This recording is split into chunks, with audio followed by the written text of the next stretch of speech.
Making Autonomous Mobility a Reality라는 주제로 발표하시겠습니다. 그럼 박수로 맞아주시기 바랍니다.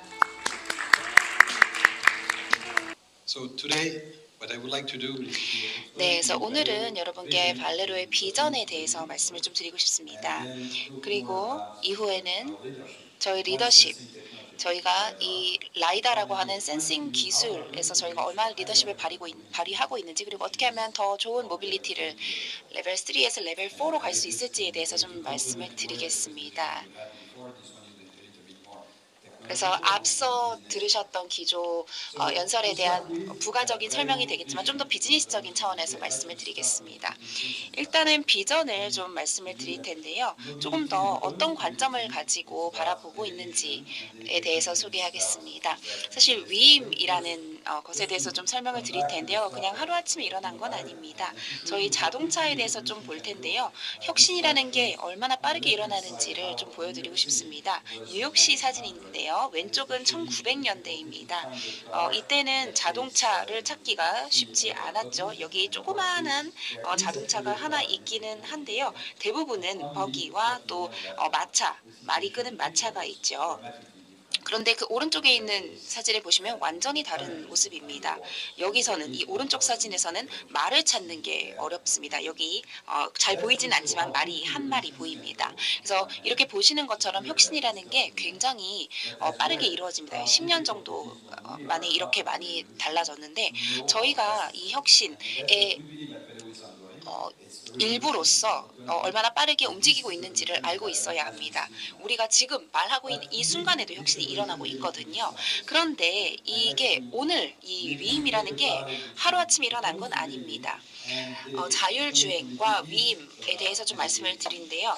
결국에는 자율주행이라는 것은 이 주행이라는 것, 운전이라는 걸 위임하는 거거든요. 기계한테요. 과거에는 어떤 의사결정을 위임하기도 했죠.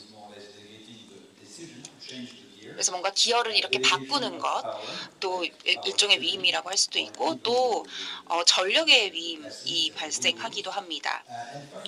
그리고 또 브레이크를 언제 밟을 것인가에 대한 의사결정에 대한 위임도 있습니다. 안전 문제와도 직결되는 거죠. ASB가 있는데요. 여기까지 200년이 걸렸습니다. 이 단계별로 다 자동차의 부분을 위임하기까지 200년이 걸린 겁니다. 그리고 지금 보시는 것처럼 이제는 안전과 직결되는 겁니다. 단순히 브레이크를 밟는 것의 문제가 아니라 ABS는 결국은 브레이크를 밟지 않도록 하는 거죠. 우리가 조금 더 빠르게 이렇게 천천히 속도를 줄일 수 있도록 해주는 과정이라고 할 수 있습니다. 그래서 자동차가 이렇게 점점 더 빠르게 운전을 해야 하는데 주행해야 하는데 더 안전하게 할 수 있는 방법을 찾아주는 것이라고 있습니다. 그래서 이 뒤에는 ABS, NCAP 이런 여러 가지를 통해서 우리 자동차를 더 안전하게 만들어주는 거고 이것들이 더 안전해질수록 우리는 더욱더 자율주행에 가까워지는 겁니다. 그래서 여기서 좀 그림을 하나 보여줄 건데요. 1990년대에 사실 이 위임이라는 게 시작됐습니다. 자율주행에 운전에 있어서요. 여러 개의 센서와 또 프로세싱 유닛, 시스템, A to G 모든 것들이 다 있습니다. 자율주행에 관한 것들, 또 안전에 관한 것들입니다. 여기 보시는 것처럼 다양한 센서, 모빌리티들이 있습니다. 다 안전과 직결되는 겁니다. 카메라, 레이더, 라이다 이런 것들이 포함되고 앞으로도 더 많이 이런 것들이 생겨날 것입니다. 저희는 30년간 이러한 일을 해왔습니다. 초음파 센서로 시작했습니다. 그때는 마뉴버링과 패킹이었는데 이제는 점점 더 어떻게 하면 더 빠르게 주행할 수 있을 것인가에 집중해 있었습니다. 그 당시에는요. 그래서 오늘은 특히 라이다에 대해서 저희 비즈니스인 라이다에 대해서 조금 이따가 더 자세히 설명드리겠습니다. 저희가 100년 동안 이 일을 해왔습니다. 그래서 100년 동안 혁신을 해왔다고 할 수 있습니다. 그럼 저희가 왜 이렇게 혁신을 하는지가 정말 중요합니다. 이걸 잘 이해해야 합니다. 왜 자율주행을 해야 하느냐. 세 가지 목표가 있습니다. 저희 기준에서는요. 일단 첫 번째 가장 중요한 것은 자동차가 안전해야 하기 때문입니다. 자율주행차는 점점 더 안전해야 되고 자율주행이 아닌 차에 비해서 더 안전해야 합니다. 그리고 두 번째는 프리타임입니다. 시간이 더 생기는 거죠. 여유가 있는 겁니다. 영상도 보고 영화도 보고 책도 읽을 수 있는 거죠. 차 안에서요. 이런 차원에서는 시간을 절약한다고 할 수 있고요. 세 번째는 바로 자산 활용입니다. 우리 자동차는 대부분 사실 차고에서 또 차에서 그 거리에서 잠자고 있다, 멈춰 있다는 것 잊지 마시기 바랍니다. 그런데 자율주행이 되면 결국에는 24시간 하루 종일 돌아갈 수 있게 되는 겁니다. 어딘가에서 멈춰서 잠자고 있지 않고 말이죠. 그래서 우리가 왜 이렇게 많은 돈을 자율주행에 이렇게 들이고 있는지를 이러한 것들이 설명해 준다고 생각합니다. 그런데 물론 쉽지 않습니다. 굉장히 많은 영역에 있어서 이 시스템을 개발하는 게 어렵습니다. 단순히 기술적인 문제도 아니고요. 뭔가 정말 멋진 엔지니어의 이런 부분이 어렵다는 것도 아니고요. 제가 특히 강조하는 부분인데 이 시스템이 정말 안전하다는 걸 증명해야 되기 때문에 어렵습니다. 그래서 규제가 정말 중요합니다. 이게 사실은 새로운 서플라이어들이 진입하기 굉장히 어려운 부분 중 하나입니다. 그래서 규제, 표준 같은 것들이 필요하거든요. 왜냐하면 이 새로운 센서와 새로운 기술을 통해서 자동차를 더 안전하게 만들고자 하고 있는 것입니다. 규제와 표준을 통해서 아주 구체적인 요구사항을 충족하도록 하고 있고 이 요구사항은 유럽, 미국 그리고 중국 예를 들어서 말씀드리자면 이렇게 지역별로 굉장히 다릅니다. 그런데 전 세계적으로 봤을 때 전 세계가 똑같은 방식으로 그 규제와 표준을 이해하고 적용하고 있지는 않습니다. 다 다르다는 거죠. 그리고 안전 등급이 있습니다. 모든 저희 카메라와 레이더가 모두 NCAP 저희 레이팅에 맞게 이 등급에 맞게 제작하고 또 출시하고 있습니다. 그래서 저희가 이렇게 수년 전에 시작한 저희의 이제 가치 기반의 말씀을 드렸고 저희가 라이다에 있어서 어떻게 리더십을 발휘하고 있는지 좀 보여드리겠습니다. 스칼라 모르시는 분들도 계실 텐데요. 하나의 레이저고 라이다 기술입니다. 저희는 사실은 이걸 12년도 더 됐죠. 그 전에 이제 개발을 시작했고 이제 한 500명에서 600명 되는 엔지니어를 보유하고 있고 정말 혁신에 많은 투자를 해왔습니다. 지금까지 12,000개의 라이다가 현재 사용 중에 있습니다. 숫자만 보면 작다고 느낄 수도 있는데 라이다가 실제로 얼마나 이 세상에 존재하는지와 비교해 보면 상당히 큰 수치라고 할 수 있습니다. 그리고 특허도 600개가 넘습니다. 그래서 혁신을 이렇게 정말 리더십을 가지고 하고 있고요. 센서를 개발하는 데 있어서 일단 성능이 중요하고요. 또 퀄리티도 정말 중요합니다. 그리고 이걸 가지고 충분히 저렴한 가격에 제공할 수 있어야 합니다. 그래야지 사용 가능하거든요. 고성능 라이다 같은 경우에 이게 스케일로 대규모로 생산하기가 쉽지는 않습니다. 그리고 이걸 또 가격까지 낮추는 건 정말 어려운데 정말 쉽지 않은 여정이었지만 지금까지 이렇게 잘 오게 되었고 그래서 시장을 선도하고 있습니다. 그래서 스칼라 라이다가 어떻게 작동하는지 보여드리겠습니다. 라이다 센서고요. 그래서 이렇게 그 빛을 이렇게 내보냅니다. 그래서 이렇게 보시는 것처럼 안쪽에 히팅 와이어를 보실 수 있습니다.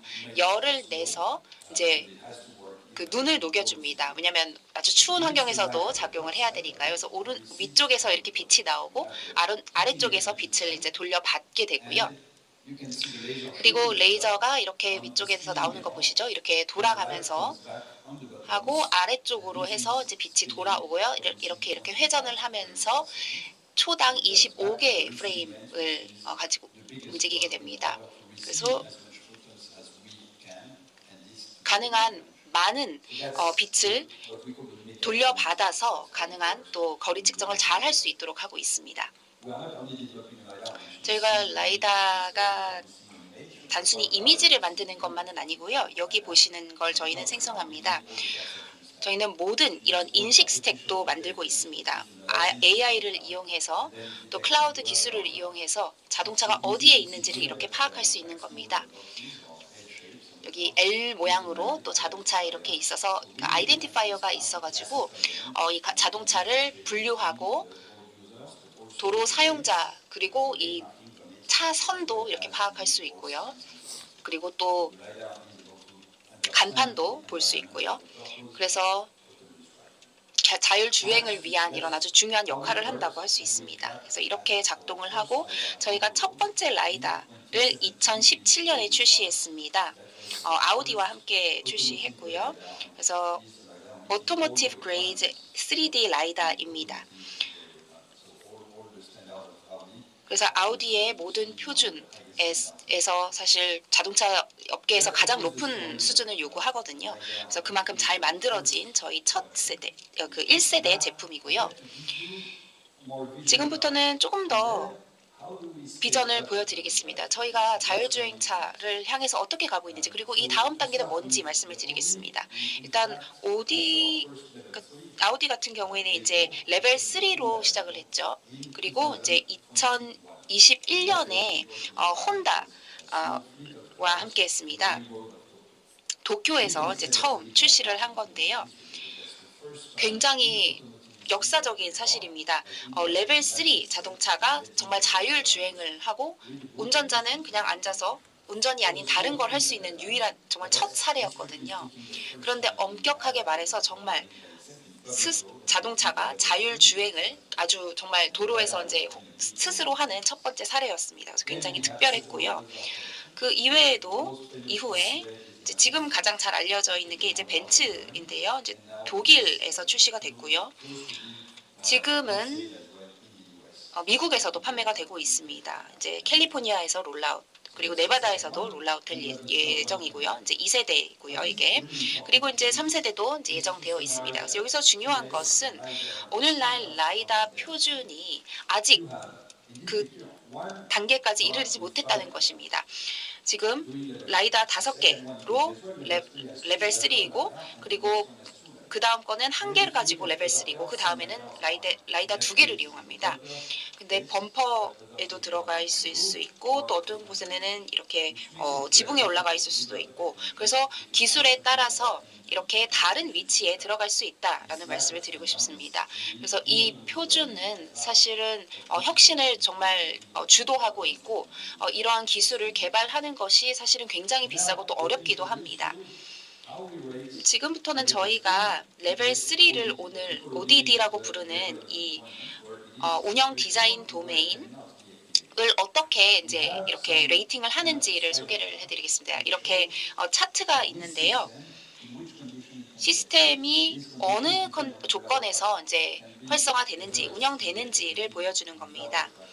그래서 밤 야간 시간에 뭐 비가 올 때 고속도로에서 아니면 그냥 일반 도심 도로에서 이러한 여러 조건에서 그 최종 사용자로서 이걸 얼마나 자주 사용하고 또 사용하지 않을지를 결정하게 되는 거거든요. 첫 번째 베이스 레벨 3인데요. 사실 굉장히 제한적입니다. 시속 60km 고속도로에서만 가능하고 차선 변경 안 되고 이렇게 굉장히 제한적입니다. 그런데 이제 저희 고객들을 보면서 이 영역에 이제 저희가 선두에 있기 때문에 이렇게 고객들을 보면은 알 수 있거든요.